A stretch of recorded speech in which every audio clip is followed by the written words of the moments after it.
The CEO of Dragonwear, a company that produces athletic wear, realizes from recent experience with her athletic wear that there are many factors that affect the manufacturing process and resulting cost. This presentation gives an insight into the elements that make manufacturing efficient and successful. It gives a detailed information of how the vitamins, minerals, and supplements industry is performing and how the market has been changing over the past years. So, what makes manufacturing efficient? This topic is indeed very important to our critical issue because a manufacturing strategy can be used to exploit certain properties of the manufacturing function to achieve competitive advantage. The key is to clearly identify tasks and activities that must be done well in order to implement any type of strategic manufacturing plan. One type of manufacturing where this system thrives is lean manufacturing. Over the years, lean manufacturing has been a beneficial and integral part of manufacturing. In this process, each member performs its own task and are able to produce small batches of high quality products. This type of manufacturing method has been known to reduce costs and increase efficiency. In addition, a key factor in the manufacturing process is time. For many manufacturing systems, downtime is a critical issue that leads to reduced productivity and economic loss. Cutting times will save the total cost of finished goods. Therefore, in order to make these issues solved, an automatic monitoring system can be used for several manufacturing systems. Based on the article published by the International Journal of Operations and Production Management, there are 5 factors one should keep in mind when it comes to implementing manufacturing strategies. Number 1. Taking advantage of revenue opportunities.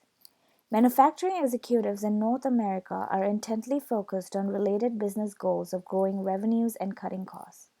When it comes to revenue opportunities, leaders indicate their top priorities where 83% checked the revenue growth category, while 73% checked containing or cutting costs. The top tactic for growing revenue is investing in product innovation, reflecting the belief that after such a long downturn, it is time to capitalize and take advantage of a new growth wave. Meanwhile, about 42% believe to prioritize new product introductions, while 35% believe in tightening the areas of operations, production, and manufacturing. Number 2.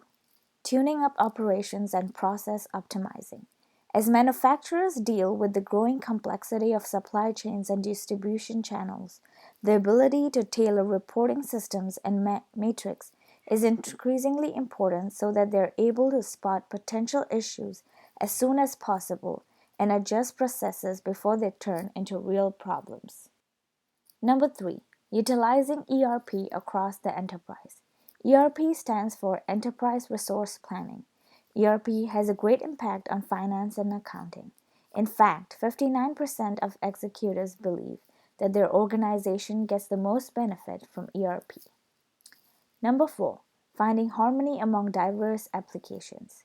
The ability to connect multiple systems is crucial to providing the information flow to feed the advanced analytic capabilities that manufacturers are relying on to provide management with insight that is needed to make critical business decisions.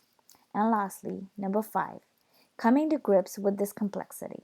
Complexity in manufacturing operations is also a significant challenge that manufacturing executives face. On a scale of 1 to 5 in importance, 85% of executives rated addressing increased complexity as a 3 or above. These factors help to optimize their manufacturing process. The vitamin and supplements manufacturing industry is highly fragmented. Because of this, there are only 2 major companies that contain a significant market share. Those 2 companies are MBTY and Otsuka American Pharmaceutical. MBTY is the largest vertically integrated manufacturer and retailer of dietary supplements in the United States. Formerly known as Nature's Bounty, the company is well known for Vitamin World, which is a retail chain of health supplement stores with 385 branches nationwide. The Otsuka Group is a Japanese conglomerate that manufactures a wide range of prescription and over-the-counter medications, consumer goods, chemicals, and snack products. There's also Glanbia plc and Abbott Laboratories with about 4.0% market share each. Because the vitamins and supplements manufacturing industry is highly fragmented, no other companies account for more than 2% of the market share. Some of these notables include GNC Holdings, Pfizer, which produces the Centrum multivitamin, and Rexall Sundown. There are also some sports nutrition product manufacturers that account for a low market share but significant presence in the industry. These include Cytosport Inc., which manufactures muscle milk, Cytomax, and a variety of other whey protein and performance supplements, US Plabs LLC, which produces Jack 3D and other elite sports performance brands, and Universal Nutrition Corp. Because there are so many competitors in the vitamins and supplements industry with very little market share, competition in this industry is very fierce. In general, the competition in the industry is based on four factors. Those factors are quality, safety, and efficacy, price, supply chain agreements, and external competition. The quality and effectiveness of vitamins and supplements and herbal products have become more important due to the tainted and ineffective and harmful products, which have resulted in numerous product recalls and warning letters from the FDA in the past several years. Price is important because producers also compete on pricing. Supply chain agreements are important because producers again compete to obtain competitive contracts with downstream wholesalers and retailers. There's always a limited amount of shelf space devoted to vitamins and supplements at grocery stores and supercenters, and it is very difficult for a smaller and new producers to obtain shelf space at the leading retail chain stores. Lastly, external competition is important because industry operators often face some degree of external competition from producers of substitute products and, to a lesser extent, imports. For example, over the past 5 years, imports have dropped dramatically because of recent reduced imports from China. Again, concentration is low in the industry because, as seen from the last slide, the four largest companies are expected to account for only 26.6% of the market share. In addition to this, increased internet shopping has led to a significant increase in the amount of players in the vitamin industry. For new entrants, the vitamin and supplement manufacturing industry has very moderate barriers to entry. The greatest barrier in particular is that new entrants that seek a competitive advantage over established operators must introduce a new product that is significantly different and more effective than products already in the market. However, this process of creating a new and effective supplement is usually very costly and requires heavy investments in R&D. In addition, current FDA regulations make it difficult for operators to research and introduce new supplement ingredients into the market. Because of this, most new entrants in the market do not usually introduce new products with new ingredients, but instead introduce new products with reformulations of existing vitamin and mineral blends to produce a new combination that may be safer and more effective.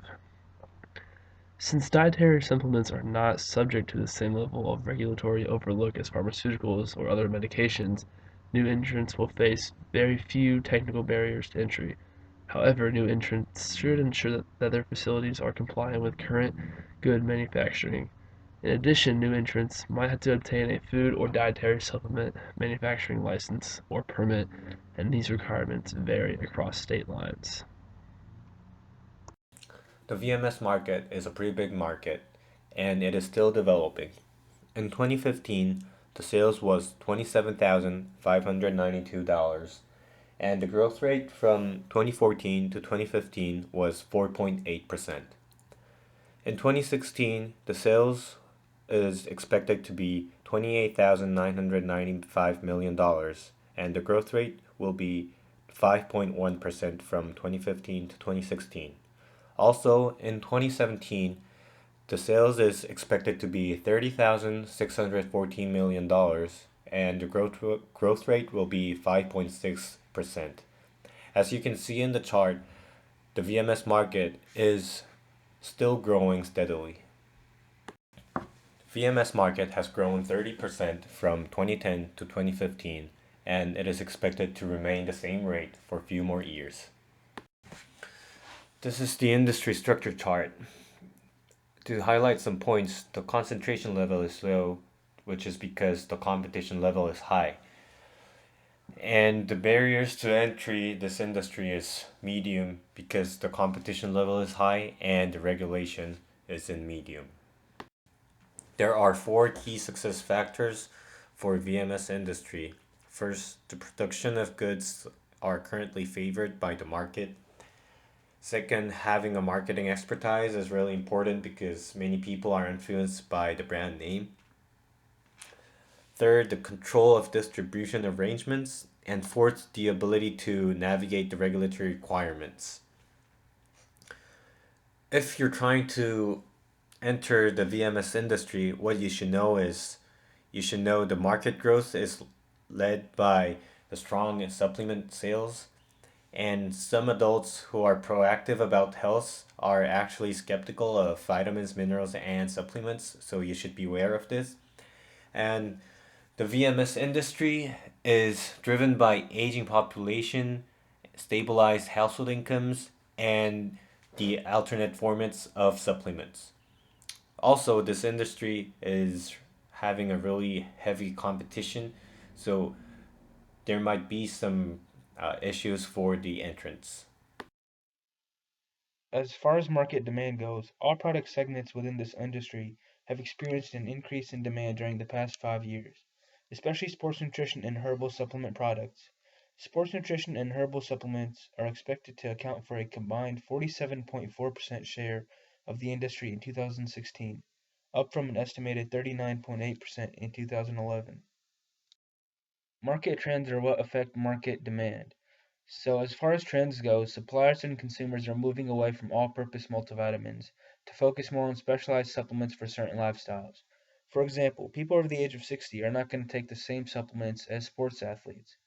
Sports nutrition products, such as whey protein powder, traditionally have been used for elite athletes and professionals.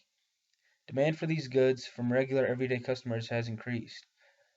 Kids in high school and college may see their favorite professional athlete have a commercial with whey protein. So they want to use the same supplement as the professionals in order to increase their own performance on the field or on the basketball court. So they use these same supplements, and therefore the demand for these products has gone up. As I previously stated, sports athletes and people over the age of 60 are not going to take the same supplements. Men and women over the age of 60 have supplements catered towards certain health issues. These days, it's really popular to find vitamin blends for heart pain, joint pain, and digestive health issues, and these are only a few examples. Growth of specialty products has helped lift industry profitability since these products are generally sold at a higher margin than all purpose multivitamins. Based on our analysis, we recommend that entering the VMS industry will benefit your company. The VMS industry has grown by 4.8% in the past year and is expected to have a steady growth in the future years. The market has also grown by 30% in the past 5 years.